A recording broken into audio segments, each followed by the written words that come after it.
Disney trip coming up in a couple weeks. So Oh, we've just kind of been fun. laying low this summer. Are you doing Disneyland or Disney World? Disneyland. Very fun. That's a local fave of mine. Very cool. Great.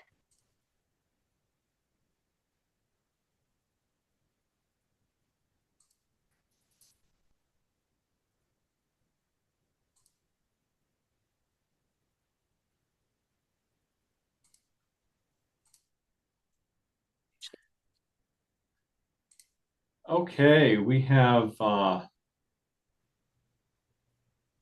few minutes before noon here on Central Time.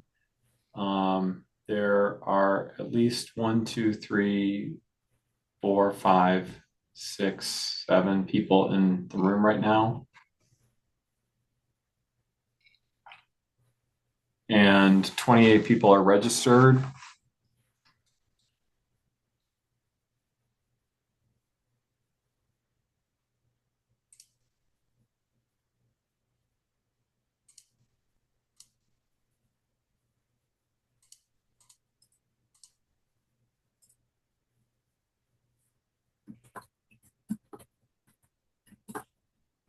The chat is live.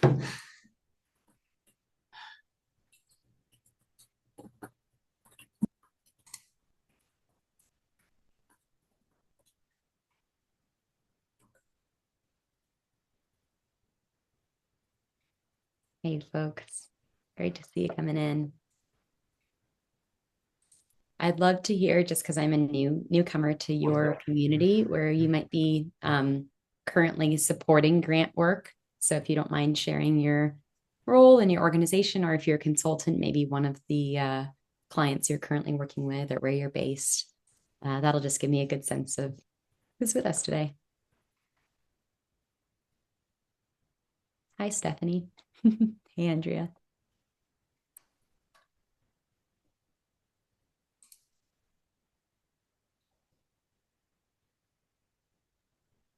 Hi, Kim. Great to meet you.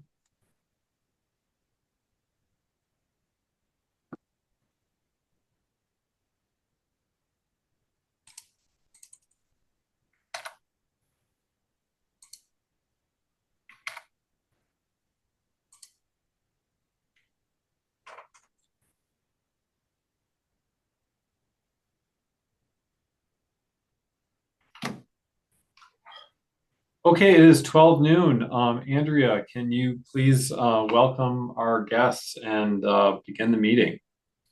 Sure, no problem. Hello and welcome everyone. Thanks for joining us today. We're very excited to have our webinar, How to Find Good Fit Funders in Under 60 Minutes, delivered in partnership with Instrumental. We're very glad that you're here with us. As we wait for a few more individuals to join us, just a few housekeeping items. The webinar will run for approximately 1 hour.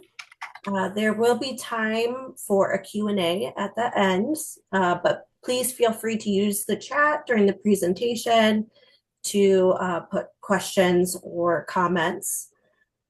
Please keep yourself muted throughout the presentation, and a recording of the webinar will be shared with individuals who registered for today's event after it's over.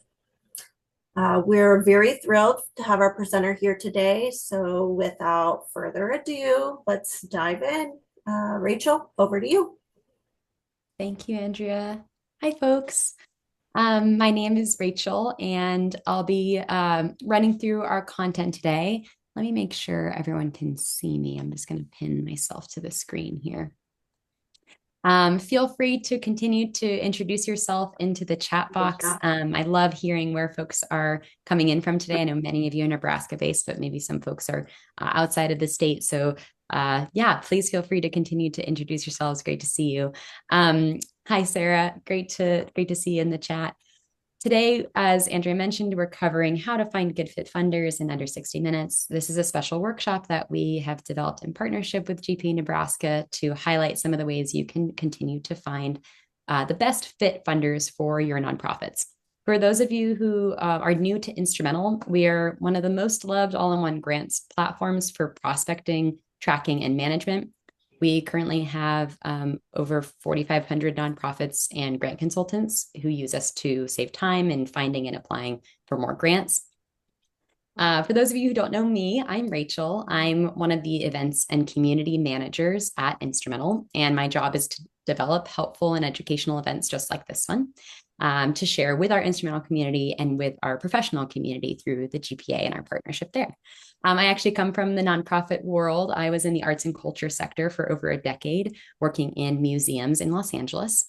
And so I love talking about some of these trials and tribulations of grant seeking. I deeply understand both the pain points and the triumphs that can come out of this work. So I really love hearing all of your personal reflections and ways that we can continue to learn together and support each other. So I'll continue to kind of prompt you all to share your knowledge and expertise and some of your lived experiences in the chat box.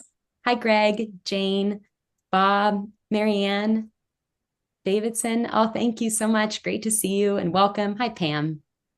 Awesome. Really great to see everybody here. I hope you'll stick it out with me to the end. I actually have a little freebie that I'll be sharing around. If you provide feedback at the end of my presentation, I love to hear what folks think of the content and ways that we can better support grant seekers with our educational programming. You'll also receive a handy free guide. So I'll be sharing out on how you can get access to that resource as we get towards the end of the program. Plus, one of the resources I'll be sharing while I go through the content today is a grants decision matrix template that you'll actually be able to use in Excel or Google Sheets, depending on what your Excel format of choice is. And I'll share how you can use that as well. So a couple of things to share. Angie already did some quick housekeeping, but for a reminder for folks who are just joining us, we'll be together for about an hour. This is intended to be an interactive workshop with some Q&A, so please do use the chat box. I'll be checking that throughout the program. I know we're during lunchtime for folks in Nebraska right now. So if you are eating lunch, please feel free to make sure you're sustaining yourselves. We don't get a lot of time in our busy adult lives for learning moments like this. So I want to make sure everyone has their snacks, stays hydrated, all that good stuff. And lastly, this program is eligible for 1 point towards initial certification or recertification if any of you are CFRE professionals. So you can always reach out to me if you have additional questions about this, but you can submit this course towards credit there. Okay, so I always like to make sure whenever I'm presenting to folks that you're going to leave with a few key things, right? We want to walk away knowing we spent an hour that was worth our time. And so the way I'm going to frame this is I want you to leave this workshop with 3 things. I want you to feel like you've leveled up a skill in your prospecting, even if you are a prospecting pro. I'm going to give you a couple of tools and tips that will help you decide if a funder is right for you in under 3 minutes. This is what we've assessed with our kind of various grant professionals we worked with when developing this decision matrix that I'm going to be sharing with you all today. I'll also be giving you all immediate access into the Instrumental database. As of this morning, we had 25,360 something active public and private funding opportunities for US-based 501c3s. So I'll share a little bit more about how you can all get access there and review new grants and new funder opportunities within Instrumental. And then what's really neat about this is I'm going to be able to have you all walk away with a tailor-made list of what we would consider really good fit funders. So I'll show you how Instrumental does that. And then I'll also build in a lot of different research elements that you could use regardless of if you're moving forward with Instrumental or not. These are just intended to be research and prospecting best practices that you could use in whatever format in different ways we'll talk about. You might be finding new funders. Okay, so with that out of the way, let's talk about where we're headed. So we're going to be exploring first the power of grants. I'm probably preaching to the choir a little bit here, but I'm going to just remind us of why grants are so valuable and why, if you aren't already incorporating a grant strategy for your organization in the long run, that we think that's really a beneficial move and a strategic move. We'll also cover prospect research, what that means, some best practices for doing this at your organization or with your clients if you're a consultant. We'll also talk about how you're evaluating prospective funders. Again, this is maybe something you already inherently do when you're reviewing potential grant opportunities, but we want to give you a really clear formula so you can synthesize some of that research, make it super streamlined. Your time is so valuable. As we know, in the nonprofit sector, we don't get a lot of it. So that will be kind of the intention there is streamlining our evaluation process. And then I'll walk us through how we actually find good fit funders on the search process and identifying opportunities, both local to you all and maybe even national in scope that are relevant to your mission and your projects. And we'll end with a little Q&A if you have questions. So let's get into the real stuff. For starters, are grants even worth all the effort? Grants are a lot of work. I can probably not even count on two hands the amount of times I've had someone come to me and say, well, why don't we just apply for a grant for this, right? Or Mackenzie Scott has a great opportunity out there. Why haven't we applied for that $3 million grant, right? It may be a full-time job for one or even several people on your team, depending on the size of your organization. Or if you're a smaller organization, grants might take up a big chunk of time for someone that already wears a lot of hats or has a lot else going on. But we do think the answer is yes. There are over 87,000 grant-making foundations in the US. And actually, I should have updated this slide. As I mentioned earlier, there's over 25,000 active grants on Instrumental alone, and we're adding about 250 every week. So although it's a long and complex process, there are definitely ways to kind of win with the grant strategy. And we want to highlight some of the ways that you can do that. One thing I really do want to highlight, as a general rule, a private foundation is going to be making a charitable payout in grants and other qualifying operating expenses totaling at least 5% of its assets annually to remain in compliance with federal and state tax codes. Many of you are probably familiar with the minimum distribution rule, right? So a bulk of those distributions are going to end up going to grants. These funds are out there. At the end of the day, these grant makers are required to be giving. So one thing we want to emphasize here is it's about that search process to find the foundations that are going to be the best fit. There's a lot of funding that ends up being left on the table here. So let me show you really quickly what I mean by this 5% rule. If we take a look at a funder like the New York Community Trust, this is using the foundation directory within Instrumental. So this is kind of like a little snapshot, and I'll show you what that looks like. Essentially, it's just pulling in information that you would find in the Form 990s. You know, many of you probably scrolled through a 990 in your days. And we can see that their total assets as of the IRS filing for 2022, this is an old screenshot, is almost $3 billion. We can also find this information in the 990, right? So if this foundation is following the minimum distribution rule and making that charitable payout of 5% of their assets, that means that this foundation, the New York Community Trust alone, should be distributing around $147 million of funding annually. So if you add up all the private foundations in the country, that's a lot of dollars that are going to grants. I'm sure you all are thinking also about how you might be diversifying funding if you are previously funded predominantly through federal grants. So we want to, show you that the private foundation market is still incredibly strong, and there's still a lot of funding to be found out there. We just need to set up our search parameters so we can assess which ones are actually eligible or aligned with our organizations. Another reason that grants are so powerful is that foundations are actually super consistent in their giving. One thing we've seen in Instrumental kind of over and over are these multiple year horizons where funders are funding repeat grantees. So I talk to a lot of development managers in my day-to-day work, and what I hear a lot is they've been holding these grants year after year. So it's set up that recurring and sustainable stream of funding because of the consistency of their grants. So if you can establish a grant relationship as a viable channel, you can work that into your budget, right? And set up a plan to grow and sustain your organization. For some of the organizations here that maybe already have kind of that grant strategy flow in their organization, you probably would be able to speak to this, right? That having consistent grants year over year and setting that up as a funding channel just continues to kind of grow upon itself. Funders will see that you are sustainable, that you've had funding year over year, and they will be more likely to give as well.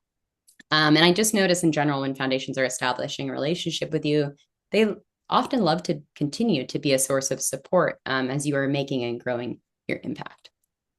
Which gets me to this next point. Grants can be systemized, right? There are really clear steps you need to take to submitting grants. We're going to go over a few things you can do in kind of taking those first steps today. But where I'm going with this idea of systemization is that once you've done a few grants, we can see what it took to get there, create a process, and better manage our time, set goals, even bring other staff who might be working on the pieces of the grant process, right? So that you can get some of your time back. So this might take a while to set up and get to that place of stability or sustainability. But once you get the ball rolling with grants, you can really build a system that runs smoothly and, like I mentioned, sustains itself.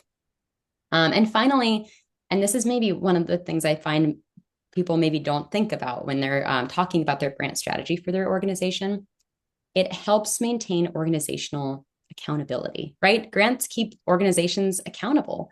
In some ways, they're maybe even more powerful than other sources of nonprofit funding, like individual giving, because you're bound to a pretty immediate feedback loop on the things you're doing. Are they actually driving impact?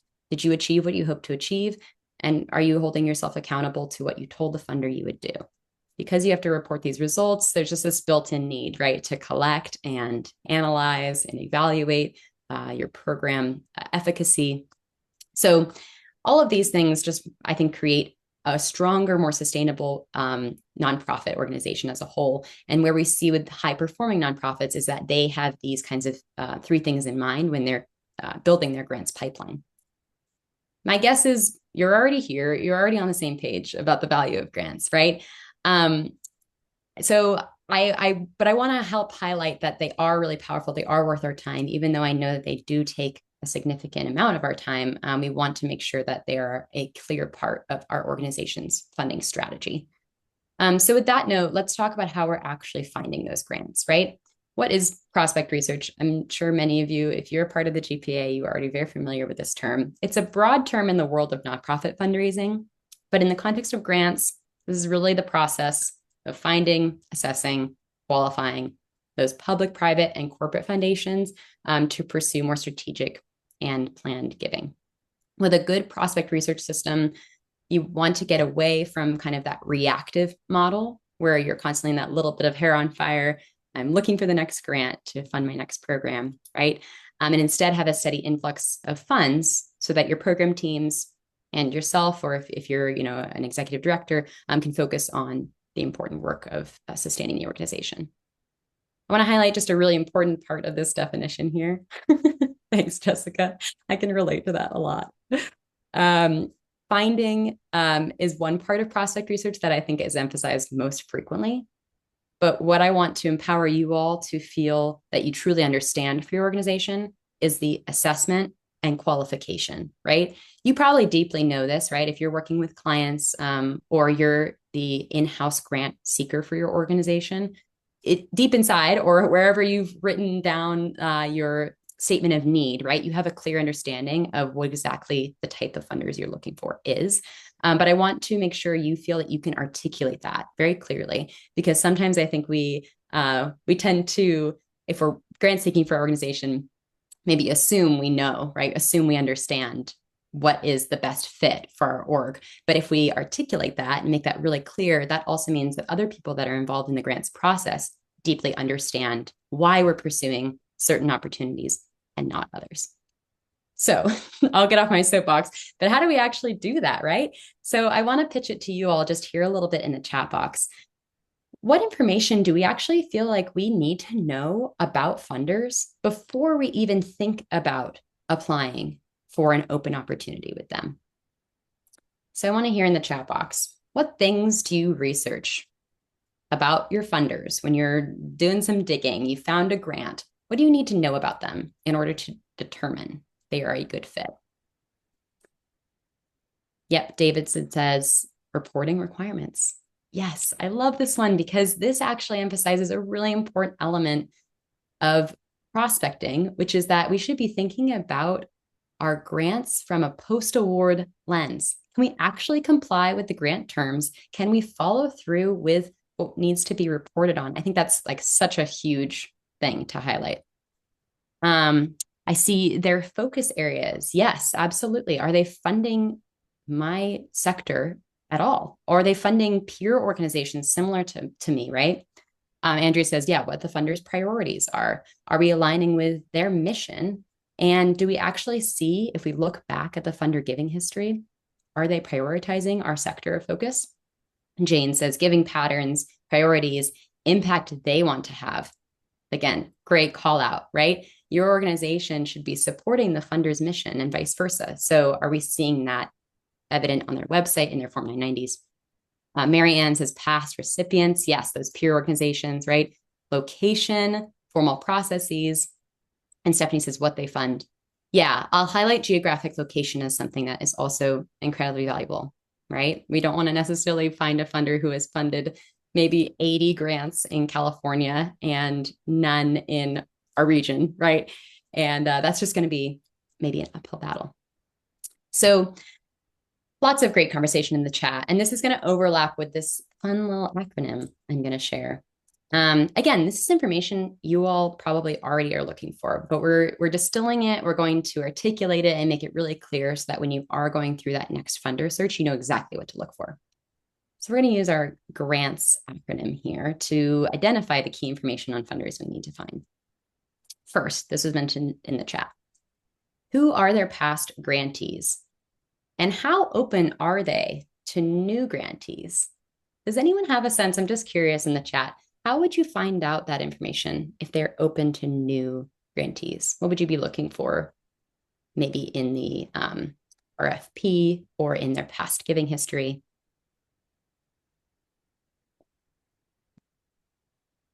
Yeah, how open are they to new grantees? How would you find out that information? Yeah, Jessica says the variety of recipients. Absolutely. Is their funding mix largely new recipients year over year? Or do you see that it's often repeat grantees? Yeah, and their number of active cycles. I think that's a great point too. Yeah, so we want to be looking for how competitive the grant is if you've never been funded by this funder before, right? And I'll give you a tip on specifically looking at that when we're analyzing 990 data, how we would determine if something is more competitive for new grantees or not. But yes, like Jane said, you might be looking at their website, their 990, the published opportunities, seeing how often they are requesting proposals from new grantees. We also can see just year over year, right? If we look at the 990s from 2020, 2021, 2022, right? How many times are those organizations receiving repeat funding? And Instrumental will consolidate that information for you. So I'll show you how you can do that, but you can do some quick math and figure out what the likelihood of them funding a new grantee is. Okay, on to R. Location was mentioned by Mary Ann, but what regions have they provided funding for before, right? We want to see our geographic location represented. The amount. What size is the grant award? And some of you might have kind of a wide range of award amounts you're looking for, but some of your organizations, for example, maybe you're looking for small programmatic support, right? You have a budget of 50K that you're looking to support with staff capacity or something like that. That's going to be very different than an organization or like a federal grant, for example, that might be 6 figures where your organization is not necessarily ready to comply with the terms of that grant, or just making sure it fits within your funding needs specifically there. The number of grants is another really important one. We want to assess the competitiveness of this opportunity, right? If we're going to think about our time as super, super valuable, we want to ensure that we're not putting our eggs in a basket where we find that there's one grant going to, I don't know, 500 applicants, right? That competitiveness is going to determine whether or not we want to make it a go or a no-go with the application.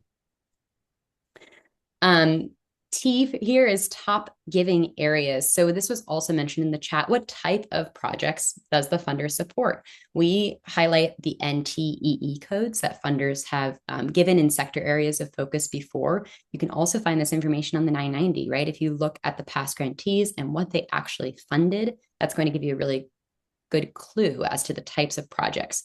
If you're looking for capacity building grants or operational grants, right? You need to see that the funder has given in that type of funding giving area before, right? Otherwise, you're going to continue to have this uphill battle. And then lastly, I love this one. Who are the stakeholders, right, at the organization for networking opportunities? We know that so much of grant funding and funder development is relationships. So how do we keep ourselves informed of the stakeholders on the funder side to ensure that we've got kind of enough touch points or as many touch points as we possibly can? So what does all this information look like in practice?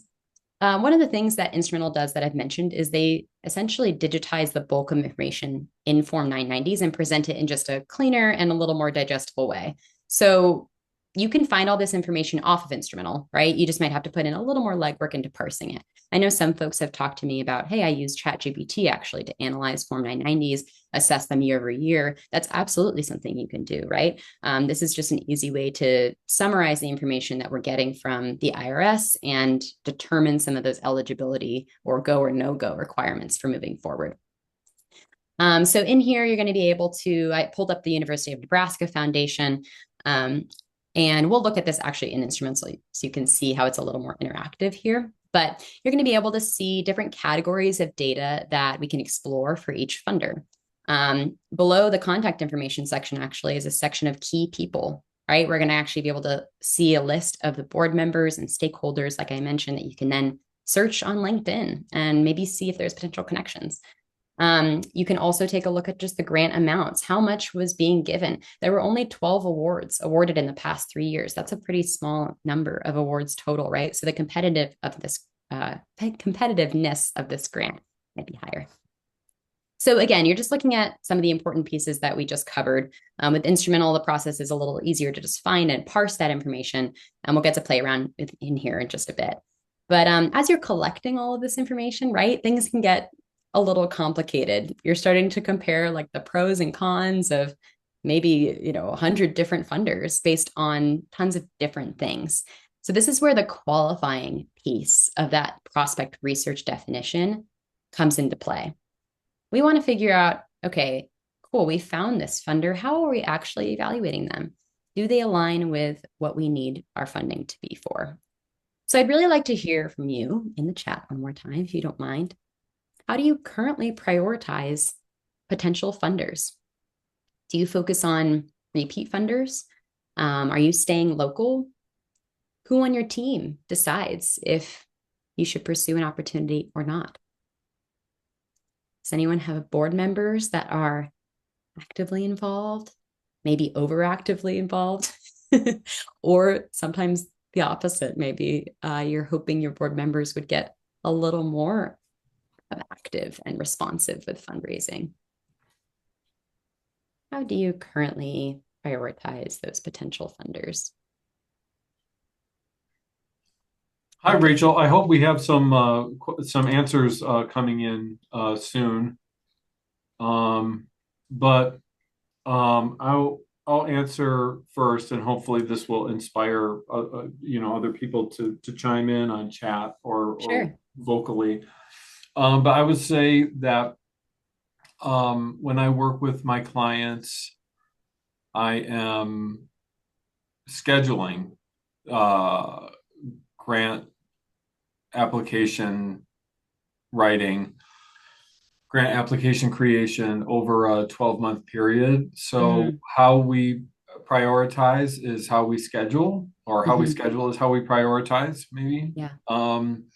And if one grant application is particularly compelling because we're talking about a larger amount or a high likelihood of approval, then we'll make sure that we clear plenty of time to make that application the best it can be, since there's more at stake and there's a higher likelihood of funding. Let's hear what other people are thinking about this.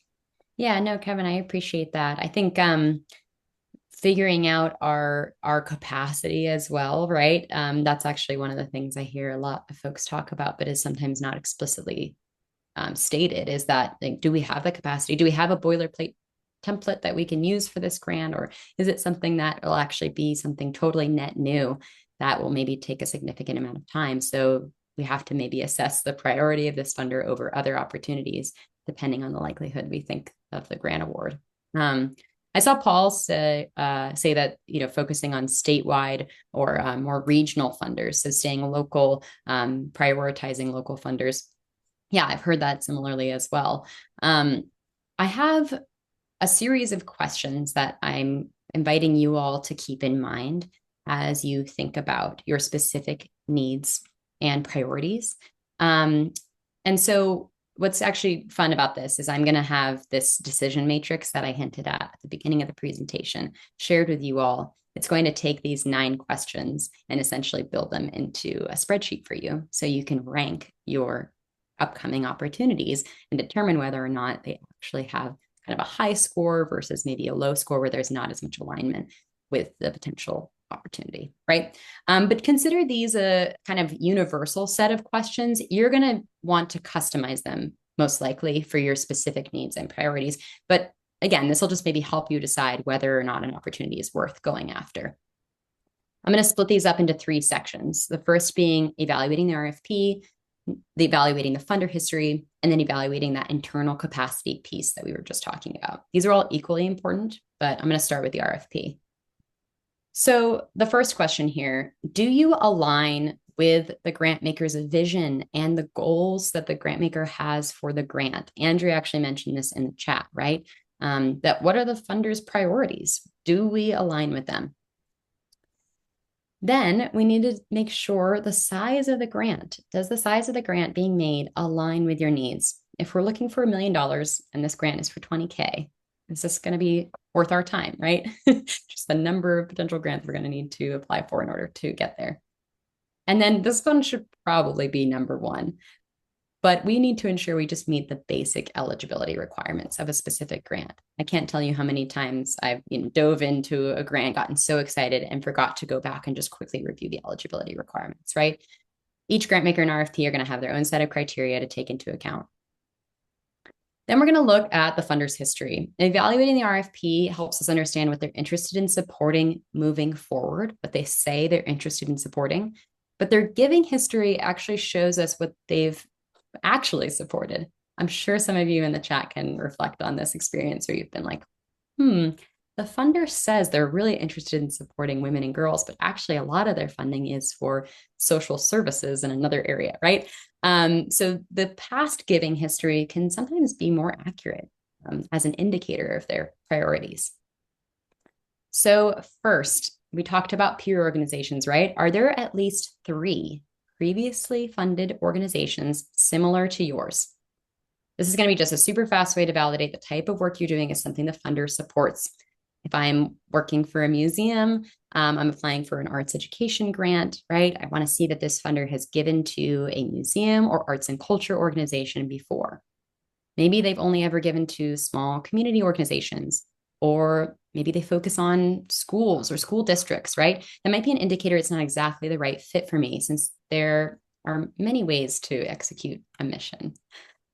Oh, that's cool. Jessica says, okay, sorry. I just saw Paul's comment as well. Our issue in Nebraska is there are a few foundations outside of Lincoln and Omaha. And Jessica said, I love the work the Nebraska Community Foundation is doing to expand this. That's really interesting too. Just thinking about how funders are continuing to support or maybe expand their support areas.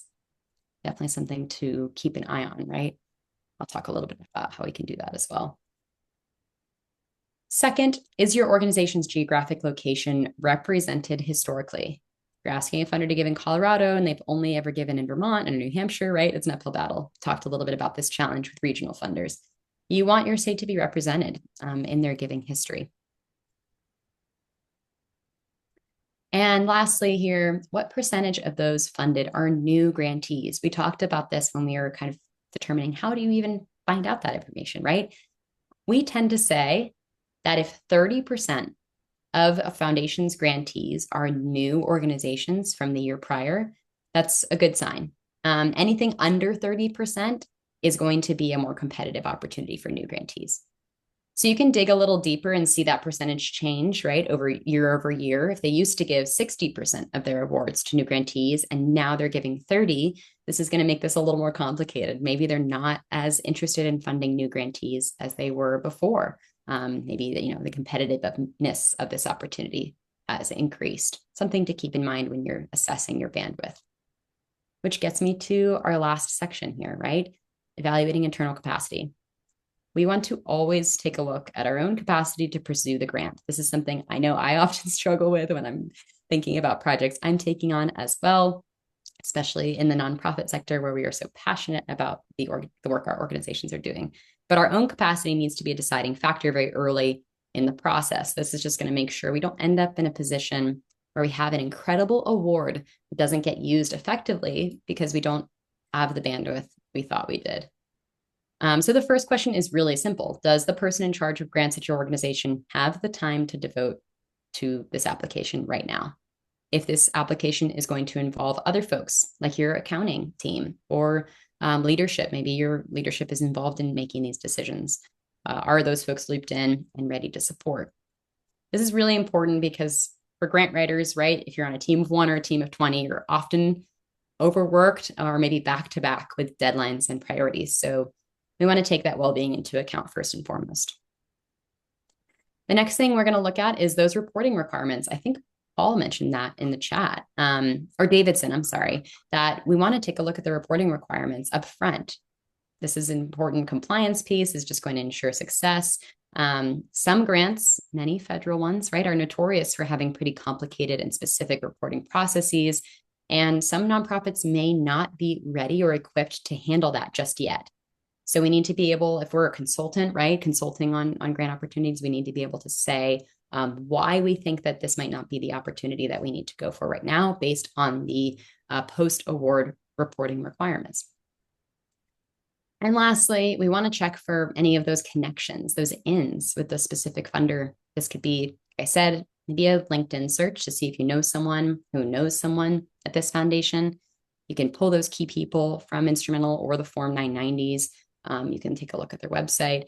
It can be connecting with maybe past grantees. You've maybe seen that peer organizations similar to yours have worked with a funder before. Reach out to them and ask what it was like working with that funder. Did they have a good experience? What were some of the things the funder was most compelled by at that organization when they were kind of pursuing that funding relationship? So those are my kind of 9-question cheat sheet for evaluating an opportunity. And again, I know many of you have probably gotten that call from your board about a new grant. There's a reason to say, like, hold on a minute, let's evaluate it critically so that we are ensuring we're actually spending time on valuable opportunities. So I want to call out that this is the decision matrix, by the way. I want to call out that this is totally customizable. And Paul, I see your question there. I will hold that for the Q&A, but I think that's an important one for us to riff on as well. I'm going to drop a link in the chat. This is going to create your own Google Sheet copy. And please let me know if you open this and it's not working like it's intended. I want to make sure everyone gets this. This is going to essentially pop up your own version of the decision matrix, clarifying those 9 separate questions. And the neat thing about this matrix, it's already built out and will automatically calculate the funder score for you. So if you're like a Sheets whiz or like a little Excel math, you can easily build this yourself. But you can also just take what we've already built and adapt it for your specific organization. So that link is in the chat box. I'll also be happy to share that with Kevin and Andrea so that you can include it in any follow-up materials. Okay. We've gotten through a lot of the good stuff, right? We've talked about why grants are important. We've talked about what information we need to understand deeply about the funder before we're applying. Awesome, Kevin, thumbs up. So I want to talk about, where are we actually finding these people? Where are we finding the foundations that we're giving to? What tools or practices are you currently relying on to find prospective funders? I'll invite folks to share their thoughts in the chat box. How do you find new funders?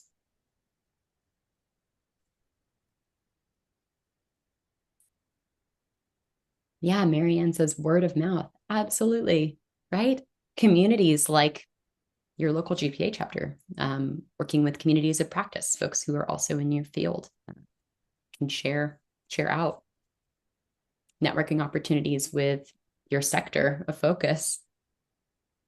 Conferences, maybe. I know some folks, talk a lot about potential funding channels that they might be seeing there. What other ways are we finding prospective new funders? Some of you might just be using Google, right? That's something that I've heard come up a lot is a Google search. And a well worded and curated Google search can actually come up with a lot of great opportunities. Feel free to continue to add in the chat. Oh, I see Andrea. Committees and collaborative groups. Yeah, searching grant websites. Absolutely. I popped up a couple on the slide here that I've heard from other grant seekers before, things like networking or connections with leadership. Mary Ann's would probably fall into that category of kind of the networking or word of mouth. Using a good old Google search, right? Maybe you are a part of a listserv. You're getting regular grants sent directly to your inbox through a listserv. Or you might be using other funder databases to find opportunities. Yeah, Jessica said we did a trial. Awesome. Yeah, Kevin's using some databases, right? Like FDO, Grant Station. Yeah, gosh, scouring those annual reports. That's a fun, fun prospecting task, right? I love this one too. Internally looking at an organization's previous donors, talking with them about their recommendations. Yeah, absolutely. These are all really good resources. So here are 3 strategies that we know many nonprofits are finding success with right now when it comes to approaching some of those new funders. The first is what we call peer prospecting. And this kind of goes into what Kevin just mentioned, right? Essentially doing a deep dive on organizations similar to yours. Think similar mission or cause, maybe local to you, a colleague or a competitor, and find out who has funded their work. Many nonprofits will put out impact reports, right? And in those impact reports, you can often find funders who have supported a cause that you feel is similar to yours. You can use a website like Charity Navigator to identify similar nonprofits if none come to mind, and then just head over to their website and pull up their annual report. This report might help you create a list of dozens of funders that perhaps weren't on your radar before. And this is a good way to build up your internal library of prospects, including well-aligned funders that maybe don't have an active opportunity live right now, but could potentially in the future. Since usually we're searching for grants, right? We don't want to be missing out on funders who might be a perfect match, but don't have an open grant at this moment in time. This way we have that kind of library or database to come back to every quarter or whenever we're refreshing our grant search for the coming quarter. And with this next tip, I know I'm going to risk sounding incredibly obvious. You all know this, but network. To make that networking like a little more actionable, we've got a few tips. One thing we do see orgs do is look up the key people that are associated with the foundation that they're trying to pursue, and then maybe pass around a survey to their board members or leadership to understand if there's any connections. You can be even more creative than this and ask your board members, okay, can everyone take a few moments and add these folks on LinkedIn?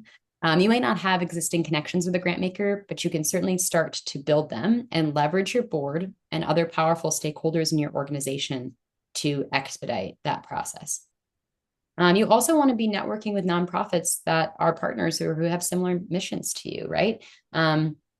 Asking colleagues about, like I mentioned, funders they've successfully engaged. What was that relationship like? They might just be willing to share with you. I find oftentimes in the nonprofit world, right, we're willing to support one another. And they might just be willing to share a little bit about, give you some tips on engaging with that funder that you wouldn't have thought of if you hadn't made that connection. And, engaging with your local professional groups and associations, right? That's going to be something that is incredibly valuable. Okay, and this last one is a little old school, but we recommend on staying on top of opportunities by signing up for mailing lists. Some of you are probably already on there, but subscribing to those grant digests and alerts. You can set up things like Google alerts for a grant search query. I'll talk in just one moment as we wrap up kind of the end of the presentation here on what exactly should be in those search queries. because when we are using keyword searches, right, we want to be really specific as much as possible without narrowing ourselves too focused, right, to ensure we're capturing every possible funding opportunity. And then you can also figure out what newsletters might be the most relevant. I've listed a couple here that I know our instrumental community uses. We do have a weekly newsletter that goes out, but also Philanthropy News Digest, good old grants.gov. It's going to take you just 5 minutes to go on and subscribe so that you can feel like you are on top of all the upcoming opportunities. So you've got a whole toolbox of ways to find new prospective funders. Maybe it's digging into those impact reports of peer organizations. Maybe it's tapping into some of your networks, or it's maybe going to be setting up active alerts, right? These strategies are powerful, especially when you have the time to dig deep. But if you're a little short on time and want to research your or amplify your reach a little more efficiently, there are tools that can help. And with that suggestion, I'd love to welcome you all to access our database. I'll drop a link for a 2-week trial in the chat right now. Jessica, I know you've done a trial before, so I'm actually going to send you a separate link so that you can get back into Instrumental because there may be things that have changed since then. The link I'm going to share is specific to this crew. So anyone who is a newbie to Instrumental, if you haven't gone into the platform before, you're going to use this link. It will invite you to sign up. So you'll see our homepage and you'll click try 14 days free. This is a totally like no strings attached sign up. What I want you to be able to do here is start your first project, which is what this link is going to allow you to do. And you'll actually be able to pull a list of funders in what I would guess is less than 3 minutes. I'll show you exactly how to do that. But everyone should be able to access that today. For anyone who has done a trial before and would like to request an extension to get a few more days in the platform, you can click on this second link. It's going to take you to a Google form. Jessica, I'll go back in there after this presentation and give you a few extra days in the platform. I'll just have to do it after I'm done presenting so I can keep both things going at the same time.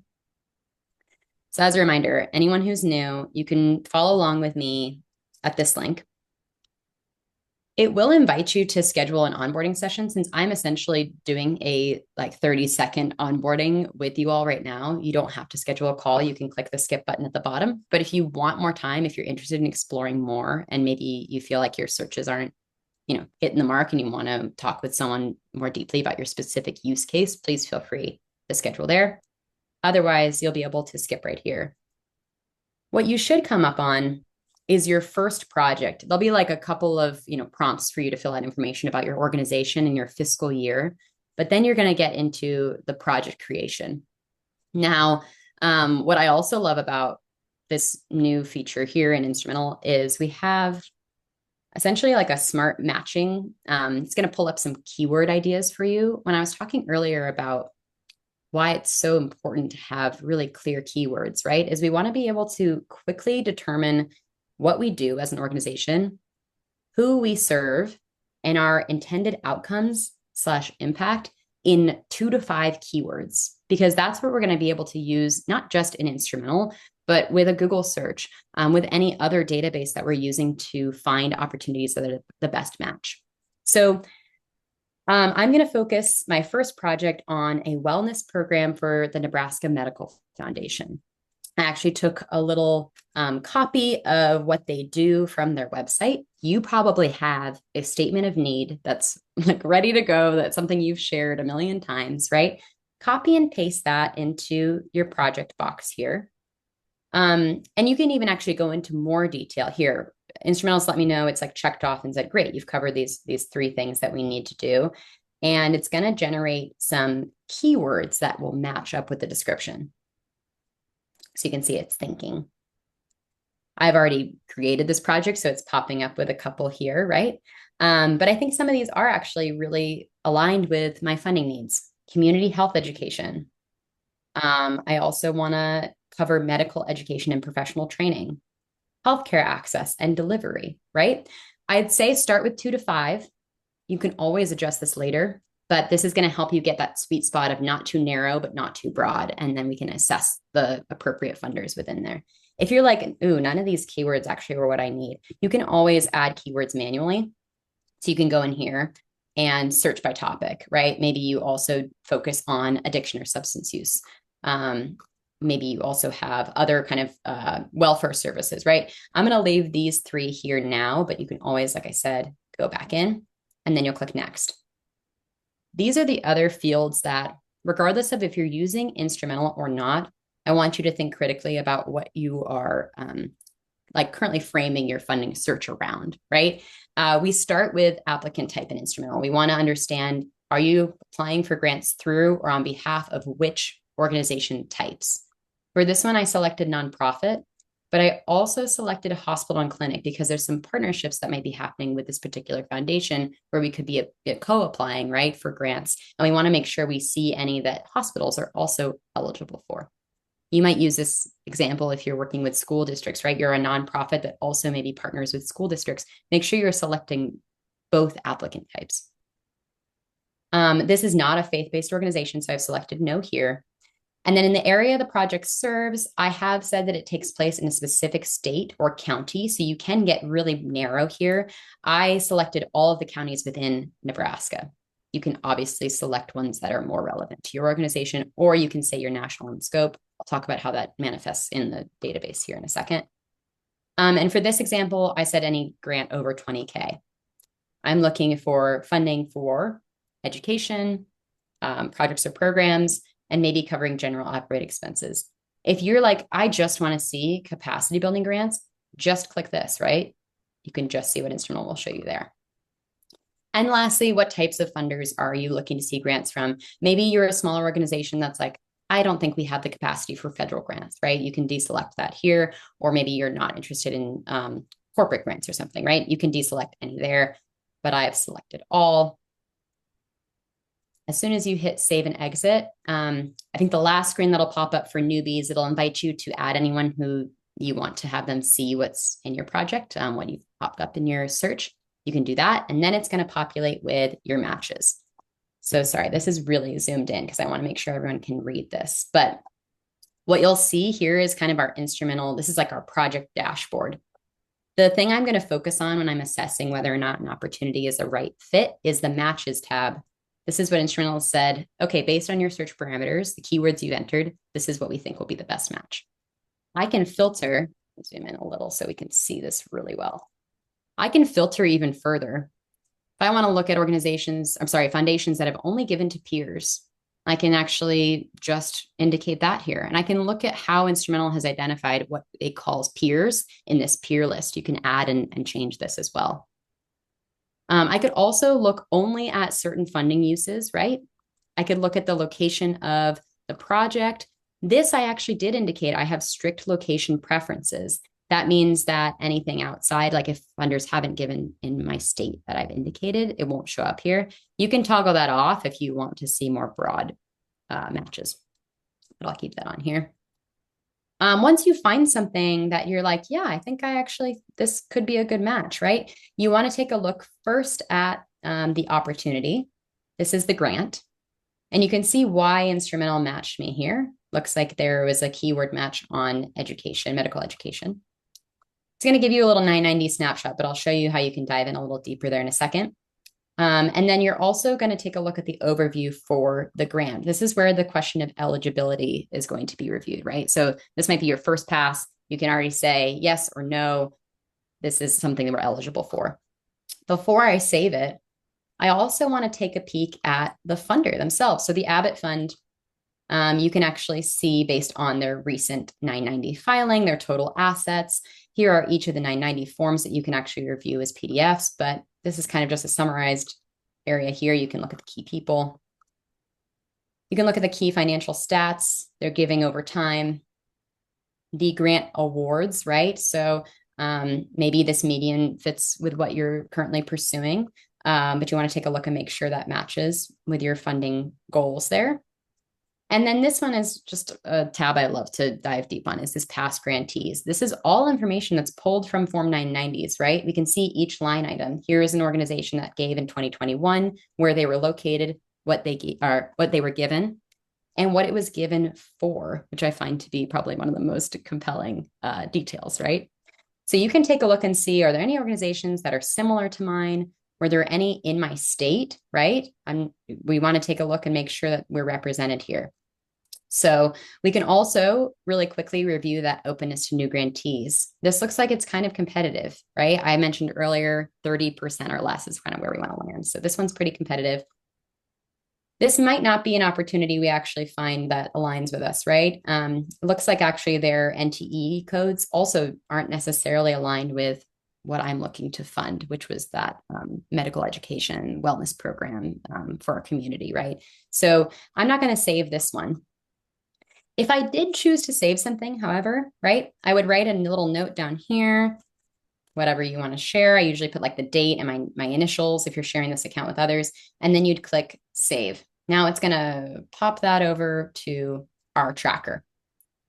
So the last thing I'll show here before I pause for questions, this is where all the grants that you want to keep an eye on are going to live. So I've already saved a couple. I actually already put in one here that was awarded, right? So I can actually track an awarded grant in here and track the spend down of that grant in our awards tab. But the main point I want to highlight here is that this is just going to keep that kind of database, that library of opportunities that you want to keep an eye on.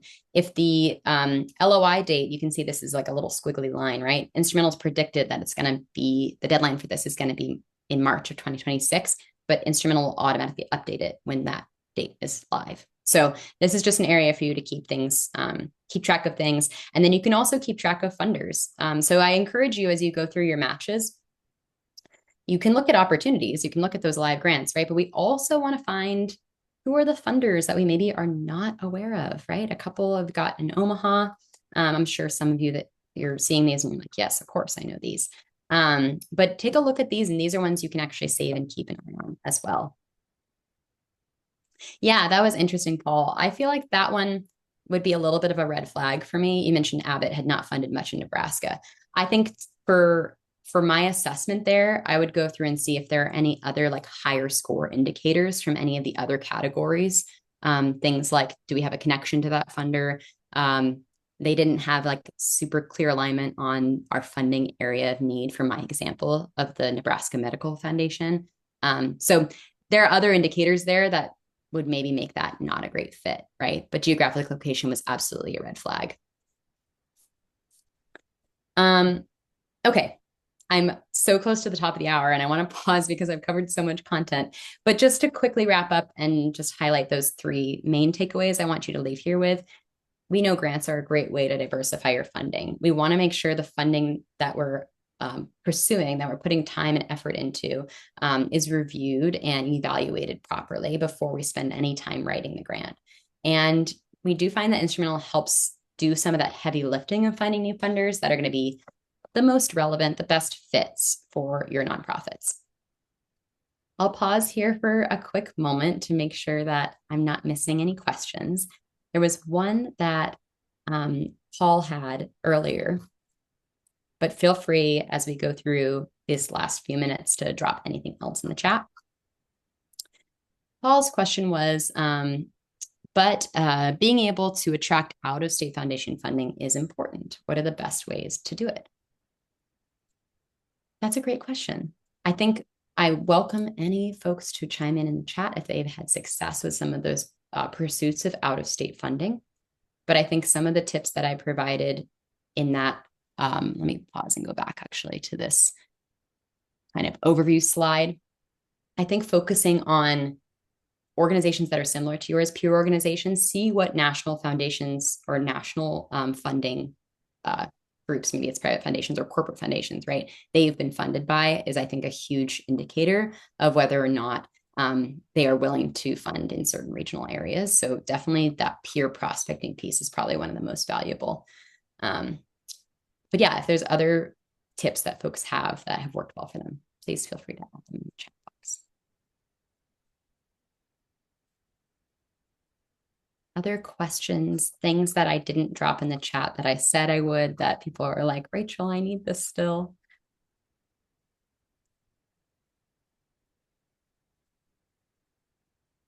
I will drop the feedback form in the chat. Love to hear what questions you might still have, things that would be helpful for you to better understand or see from our free programming.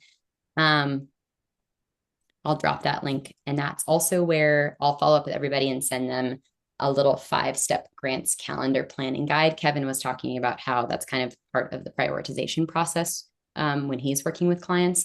So figuring out, right, your like 12-month grants planning format, and then using this template could be a great way to get started with some of that if you're not already doing that. I see a question here. As someone who manages multiple clients, does Instrumental allow me to give access to each client to view or manage their project page without seeing other projects I'm managing? Yes. So we have a specific consultant plan that will essentially give that private access to specific projects, because oftentimes consultants, right, will set up a funding project for each client. That's the way the kind of instrumental search function is organized. So if you're like, oh, I'm looking for funding for a specific project, right, that you would create that for each client. Hope that answers your question. Awesome. Okay, and last thing before I pass it off to my friends Kevin and Andrea, we would love to see you at future events. We actually have 2 really great ones that are coming up tomorrow and next week. The first one is Beyond the Grant, Building Your Professional Circle. The president of the GPA, Siobhan Richardson, will be presenting on different ways that folks can continue to grow their professional circle. Obviously, you all are here at a GPA event, so you know the value of the Grants Professionals Association. We'll also be talking about other ways to connect with grant pros. We just find that the more we can build networking opportunities and professional development spaces for grant seekers, the better. So invite you to come to that tomorrow if you're free. And then next week, we have Ann Kaiser presenting on kind of grant management systems. So ways that she has built clear pipelines. She works both with the Boys and Girls Club, and I believe it was United Way, or I think it was United Way, to build these kind of like grant renewal flows. So she's a pro, and she's, going to be great. I would love to see you for that program as well. I put the link in the chat to sign up, but let me know if you have other questions. The last thing I'll do, thank you, Marianne. If anyone has things that they're like, I have really specific questions for my organization, please email me. I'm dropping that in the chat. I also have my LinkedIn if you want to connect there. I'll share out about events like this and other fun things that I find for grant pros. Well, great. Thank you so much. A huge thank you for your expertise and your time, Rachel. Before we sign off, just a few quick reminders. We'll send out the recording of the webinar by email and some of the resources that Rachel has shared with us today. We encourage you to complete the webinar feedback form to share your thoughts on today's presentation. If you have additional questions, Rachel has put her email in the chat, but I will also put in our GPA Nebraska email, especially if you have some questions about our chapter and how you can get involved. And upcoming events. The GPA Nebraska chapter has a funders panel coming up on Friday, September 26th. I will also drop in the chat our schedule of additional events that we're having for the rest of the year, but hopefully we will see you at another event. And on behalf of the GPA Nebraska chapter board, we thank you very much for joining us and taking the time to hopefully learn some new strategies. And we hope everyone has a fabulous day. Thank you, everybody. Thanks, folks. Rachel. Yeah, of course. Happy to be here. Really nice to get some time with everybody. All right. Bye-bye. Bye, everyone.